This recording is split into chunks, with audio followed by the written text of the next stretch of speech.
Hey everyone, Kaosy Umeh here, aka Attorney Know It All. So today I'm back with you to discuss prenups. So, as I've already spoken about before, I do believe in prenups. I believe that the best time to come to an agreement with your spouse is right before you get married, when everyone is still happy in love with each other, and those gooey, mushy feelings are still flowing. I think that's just the best time because you're really looking out for each other. At that point in your life, you really want what's best for each other versus the time when most people come to meet me, which is to get divorced, and everyone's animosity has built up, their anger, the little frustrations over the years, and they're just ready to explode, and there's no going back. So, on the notes of this, on the notes of looking out for one another, what I would like to discuss with you today is making a prenup that protects you in case one of you chooses to become a stay home parent. So the drawback about being a stay-home parent is that as you stay home, you're not working, you're not earning, you're not saving, your retirement is being taken care of. So you're just at home taking care of the children, yay, but you're not earning, you're not saving. So I had a client. We just finished up their prenup last week. They get married in 2 months, and they are a very young couple. I'm talking 23, 24. Um, so they're getting married, and she wants to be able to stay home once she has children and to take care of the kids. So her plan is to stay home until the kids begin attending elementary school. And they're thinking about having about 3 or 4 kids.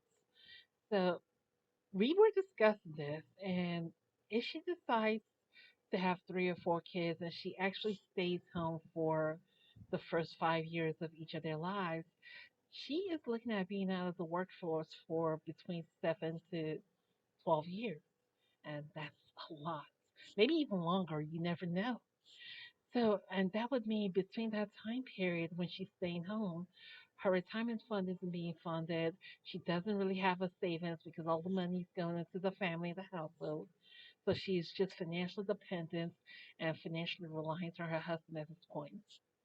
So one smart thing I think we did is when drafting her prenup, we included a clause in there about funding her retirement accounts and also a clause in there about setting her up a savings account that he cannot touch and will not be used for family expenses. So she is thinking about transferring. She didn't do it now, but she is thinking about transferring that savings account to trust accounts once they get it started. But the way this works is for her retirement account, he has agreed to fund her solo 401k up to 50% of whatever it is he funds in his retirement account. That means if, let's say, next year he puts $10,000 into his retirement account, he's going to put $5,000 into her solo 401k. So that way, when they get divorced, they're still going to combine both accounts and split everything 50-50. However, if they don't get divorced and they remain married for the rest of their lives, that means when they get retired and when he retires or they both retire, there is going to be enough of a savings egg nest in there that they're going to both really enjoy. Because the way I think about it is, let's say $10,000 was the max that that federally he's allowed to put into his savings account or his retirement account each year. If they didn't have this clause in here of him funding her retirement account, that would mean for the next 10 years while she's home working and while she's home taking care of the kids and he's working, he's only going to be funding his account at the max of, let's say, $10,000 each year because that's the max the federal government will allow. And again, this is in my hypothetical. Obviously, in real life, the federal government does allow more into your 401k. So, but that would mean that at the end of this 10 years, the couple would have only have saved up $100,000 to their retirement account.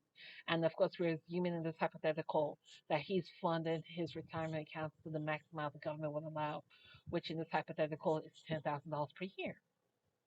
But think about this. If they have this clause in this agreement, now he can fund his retirement at that $10,000 per year, but he can also fund her solo 401k at $5,000 a year. that means that at the end of the 10 years while she's staying home taking care of the kids, she will have $50,000 in her retirement account, and he will have 100,000 in his retirement account. So if they stay married and they get retired together and they die together, that would mean that they have saved up within this 10-year period. They will have a total of $150,000 saved up instead of just that 10,000, just that 100,000 he would have had if he hadn't agreed to fund this. So at the end, they can both really benefit from this arrangement if they choose, if their marriage is very successful and they remain married for the rest of their lives. Now, however, in case this doesn't work out and they do get divorced, this again gives them more money in the pool that they will have to divide within each other, but it also protects her.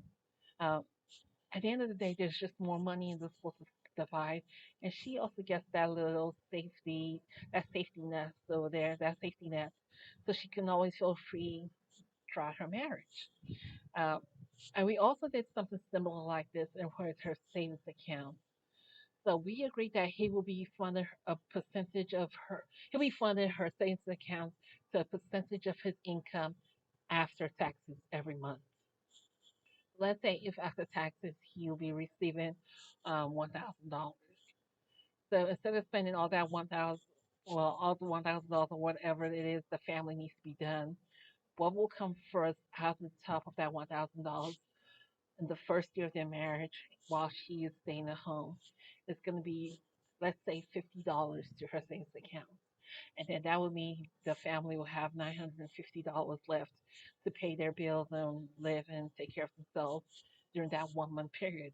And again, this is a hypothetical. I know that $1,000 isn't really enough in today's day and age, but in our hypothetical, we're going with $1,000 after taxes. So, and that's what would happen during the first year she stays home as a stay-home wife, taking care of the kids.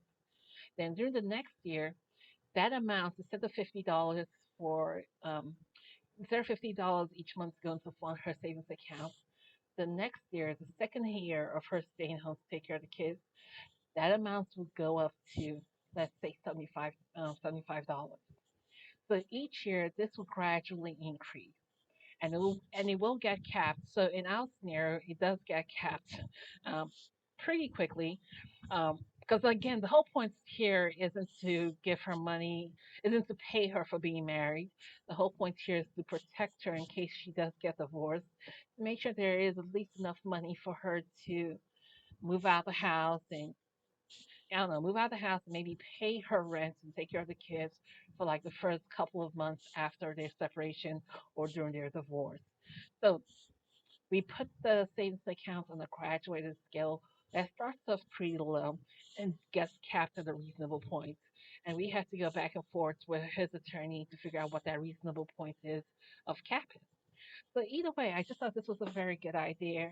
Um, in the first few years of my practice, I really didn't get lots of prenuptial agreements. I think within the first 5 to 7 years, I only had about three, maybe two or three. But within the last 3 years, I've just been getting more and more of them.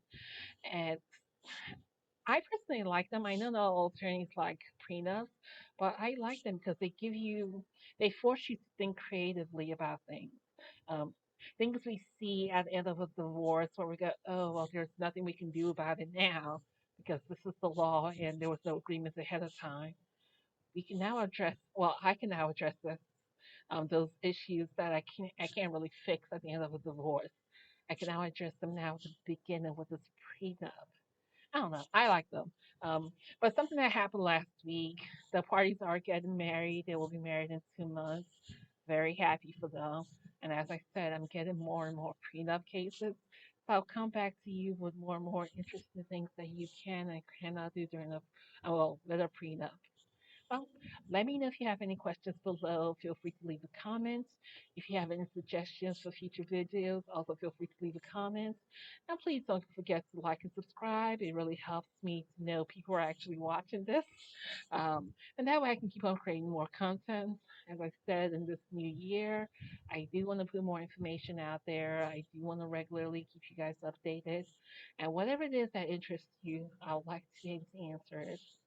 feel free to reach out to me and have a good day. Have a good one. Bye.